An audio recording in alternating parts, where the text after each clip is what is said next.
now he's really glad I did, you know, and it worked out good for the both of us.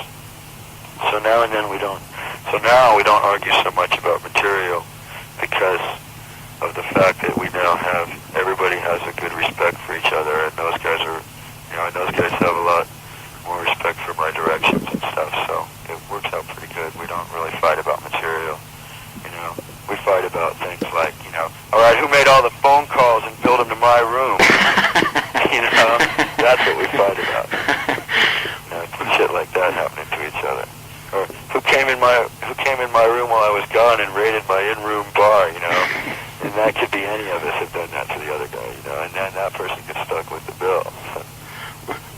In this stage of your career, when are you the happiest, you know? When am I the happiest?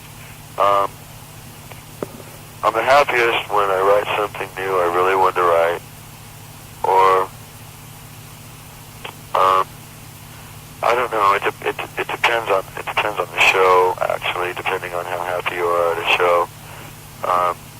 Getting accepted in a new place, not just because you're, you know, Axl Rose, the new rising rock star or something, but just because this person likes you and respects you now, you know, or you've showed them something that makes you respect you. That's nice. Not just, I don't like pretentiousness, you know, and I like meeting new friends. It makes me real happy. Somebody that, like, I can learn from and they can learn from me. A profitable relationship, you know, makes me really happy. When do you feel the most frustrated or angered, being, you know, what you are? That's when I'm getting limited by a radio station that plays Welcome to the Jungle as a joke, because they've got all these papers and everything sent on it. They play it as a joke, a top 40 station. All of a sudden we're the #1 request.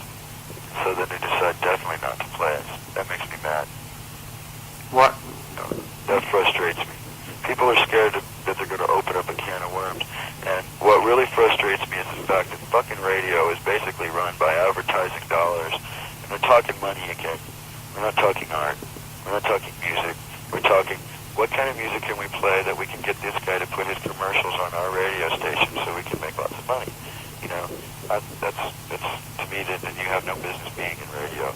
Get the fuck out. Go home. If you want a job like that, then work in a factory or something. You know, get the fuck out of this and leave people that really care about their music alone. Because these people are screwing with my bank account when I'm being sincere. I got some insincere fuck worried about paying his rent, so he's kissing ass and playing Madonna songs that he hates, and he won't play Guns N' Roses that he loves. That guy's fucking with my bank account, you know. I don't like wimps like that. That makes me mad. And just for the record, that's just because of the obscenity thing that he's avoiding the band? No, it's hard rock, man. Loud guitars, man. Loud guitars, you know, get in the way of people. You know, it's like they think there's going to be a younger audience, so the younger audience isn't going to buy, you know, the new Jeep or this kind of microwave oven, so those people don't want to put their ads on that radio station because it has too young of a listening audience. You know, that bothers me. And plus, there's not a whole lot of hard rock and roll. You got some great metal bands, some great ones out there. You have some good middle-of-the-road rock bands, you know, and stuff, but you don't have a lot of hard rock and roll bands now that are talking and singing about whatever they feel like and doing it musically well, singing on key with harmonies and everything tight and planned very well. We don't have much of that right now. It's like we're one of the few in that. I mean, you can't tell me the Rolling Stones are that way. I mean, they're supposedly broke up. They were on their last record in some ways, like One Hit to the Body and stuff, but that still had a lot of special effects and things. It's just different. But then Aerosmith, the new record, that has all kinds of different things. That has real heavily thought about commercial stuff, and then it has some really, you know, against the grain stuff. It's kind of both on that record, so it makes it a very interesting record as a mark of the times for me. I'm not saying it's my favorite. I'm not saying I don't like it.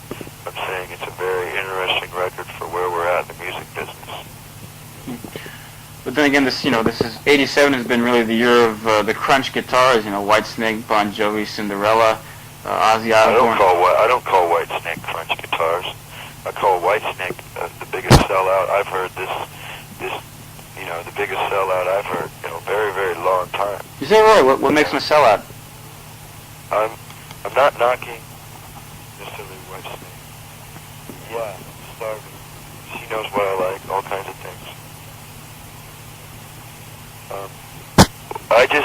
I don't know, man. I mean, making a mellow version of your song to get CHR radio play that's like so syrupy it'll make you sick. Maybe if that's the way you wrote the song and intended it, that's nice. But just doing it for the sake of getting money kind of makes me nauseous. Now, I'm not talking about the players, and especially the players in the new band.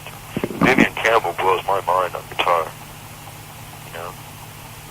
I'm just saying I don't enjoy the record. And David Coverdale made a comment to someone I met in Carolina saying that there wouldn't be bands like Motley Crue and Guns N' Roses and stuff if it wasn't for him. And I'm sorry, he hasn't influenced anything I've ever done.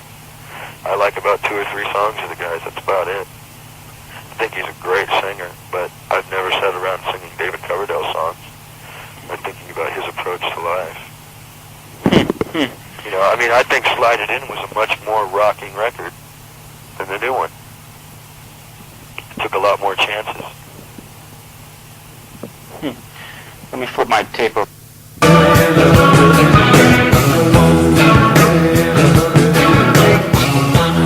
Well, tell you what, how when we got our record deal and we got Geffen to agree a lot of things we wanted and stuff like that, we have to do it again, and we have to do it with the whole world. We've just come back after like 4.5 months of being on the road now.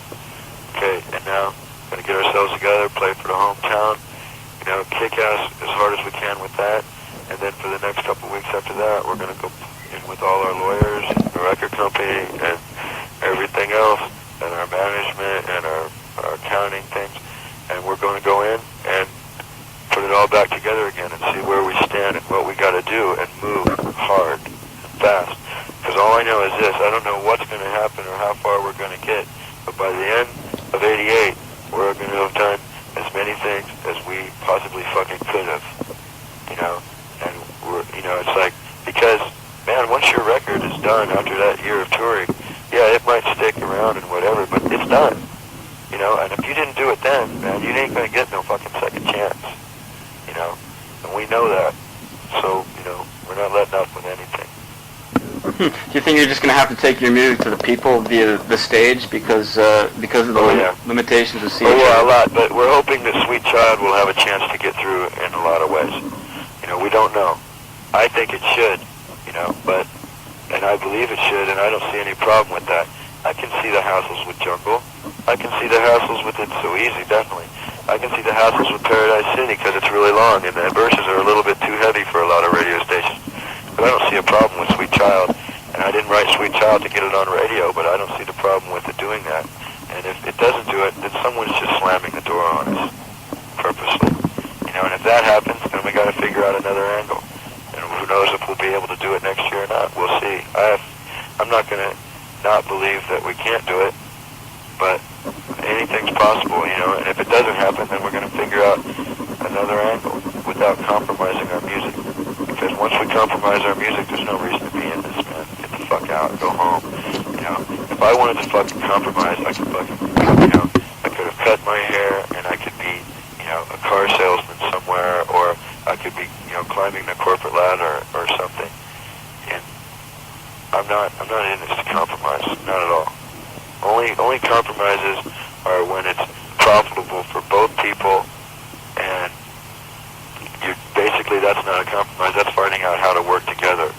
But, when someone's telling me I have to change the lyrics to the song to make it a hit, that's not working together. That's something that's none of their business. It's a rather silly question about semantics, but do you object to the labeling of your music as heavy metal? Only because, people see that word and they get this limited idea, and I think that we play all styles of music. We just have loud guitar, which gets the heavy metal label. But, I don't see where, a lot of heavy metal is I don't consider AC/DC heavy metal. I consider it as heavy as any metal out there, but I don't consider it heavy metal. I consider it extremely loud, obnoxious blues rock and roll.